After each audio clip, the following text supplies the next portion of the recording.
Salut à tous, bienvenue sur ma chaîne.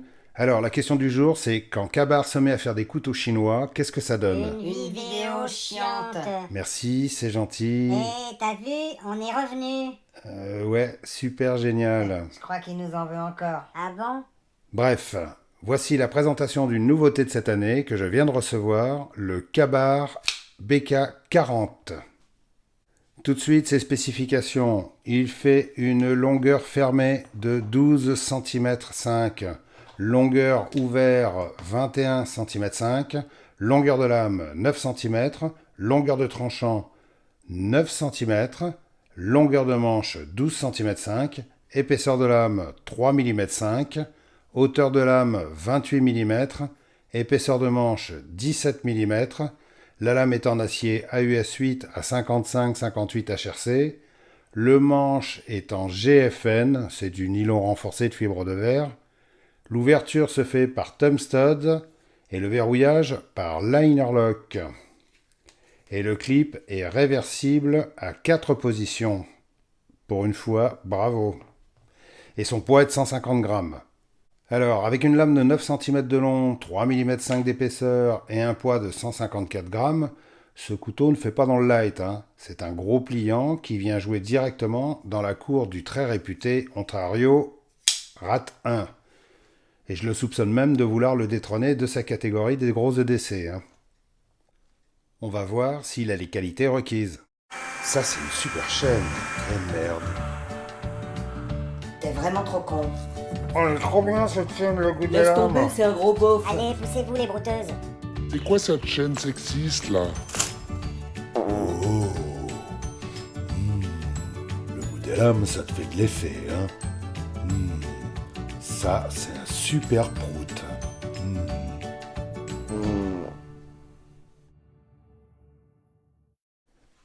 En l'examinant de près, on voit que les finitions sont plutôt bonnes. J'irai pas jusqu'à dire à tomber par terre, mais dans l'ensemble, c'est très correct. Les plaquettes sont plutôt bien ajustées, ça n'accroche pas trop sous les doigts. Les platines ne sont pas trop épaisses. Le clip de poche de type trombone est assez souple. Il est à 4 positions, gauche, droite, pointe en haut, pointe en bas.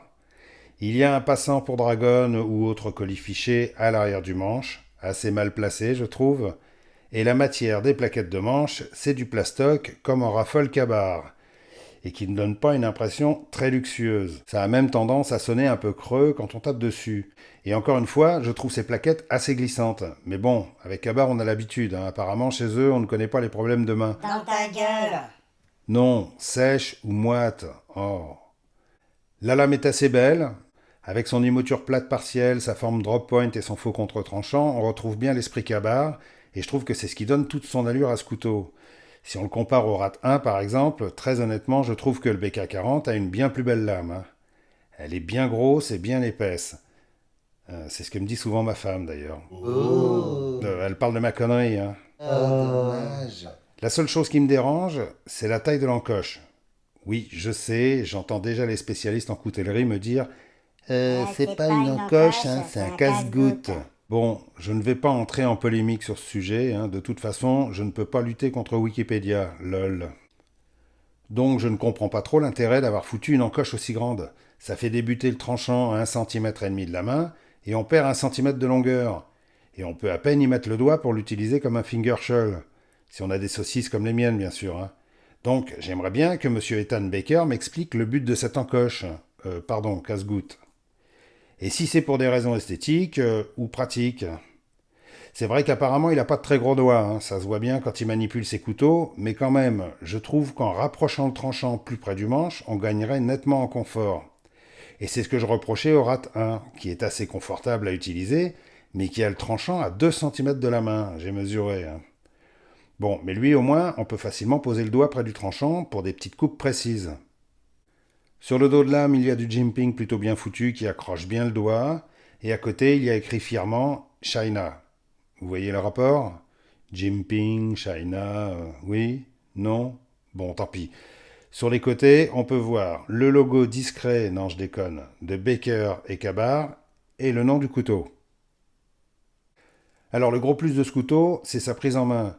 Kabar a repris la forme des manches des modèles BK16 et BK18 que beaucoup de gens apprécient, Ce qui fait qu'il est super agréable à tenir en main, la forme est idéale pour des coupes en force, la main est bien calée et le manche ne fait pas du tout mal. Je pense même qu'on pourra forcer plus longtemps sur ce BK40 que sur le RAT 1. Et détail qui a son importance, on ne sent pas du tout le clip de poche. Le couteau est facile à manipuler. Pour l'ouverture, il y a des gros boutons de pouce qui s'attrapent facilement. Donc attention avec qui vous traînez, lol.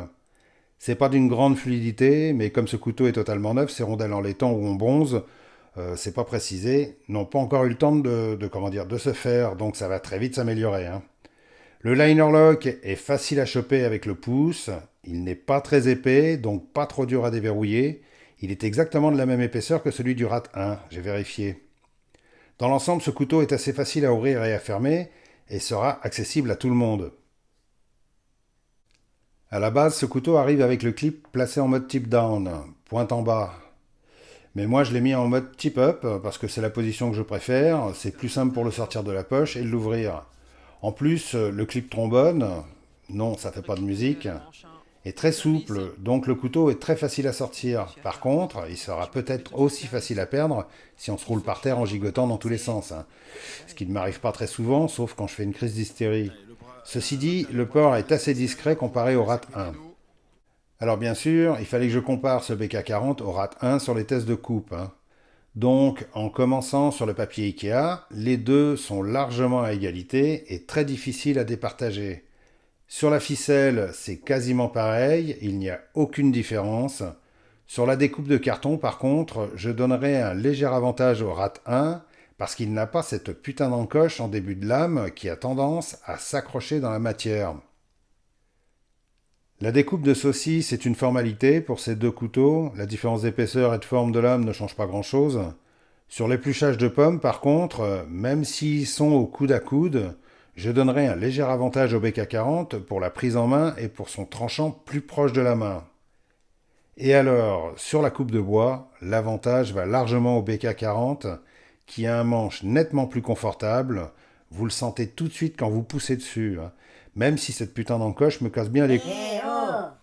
Pardon. Ces deux couteaux ont le même acier, mais la lame du BK40 est bien plus épaisse, hein, ce qui très honnêtement n'apporte rien de plus en termes de solidité. À mon humble avis, si ce couteau doit péter, ça sera par les plaquettes, les liners ou le pivot. Hein. C'est pour ça d'ailleurs que je préfère les fixes. Hein. En conclusion, même si je trouve que ce BK40 souffre un peu d'embonpoint comparé au RAT 1, mais bon, ça c'est dû à l'épaisseur de sa lame, hein. Ils auraient mis une lame moins épaisse, on aurait gagné quelques dizaines de grammes. Ce couteau a quand même une gueule sympa. Je trouve qu'il est bien plus beau que le Ontario RAT 1. Bon, en plus, c'est une forme qu'on a déjà vue tellement de fois et depuis tellement longtemps que voilà, ça finit par lasser un peu. Mais c'est un avis qui n'engage que moi. Hein. Mais je sais qu'il va plaire à beaucoup d'entre vous. Il est très agréable à utiliser. Son acier, c'est sans surprise. Hein. La US8, c'est un acier qui a fait ses preuves. Il est correct. Bon. C'est sûr, il ne fait pas bander les snobinards des aciers, mais il a l'avantage d'être solide et de s'affûter facilement. Car comme je le dis souvent, mieux vaut un acier qui ne demande pas trop d'efforts pour l'affûter, plutôt qu'un acier sur lequel tu vas passer des heures pour retrouver un tranche à rasoir. Si tu le retrouves un jour, hein. Lol. Concrètement, ce cabar est sympa, mais bon, il n'est pas celui qui détrônera le Ontario RAT 1, hein. Mais il s'en rapproche. Ce BK40 a été acheté sur le site The Best Knife au prix de 47 €, frais de port gratuits, c'est là qu'il est le moins cher. Hein. Et comme d'habitude, je vous mettrai un lien dans la description sous la vidéo.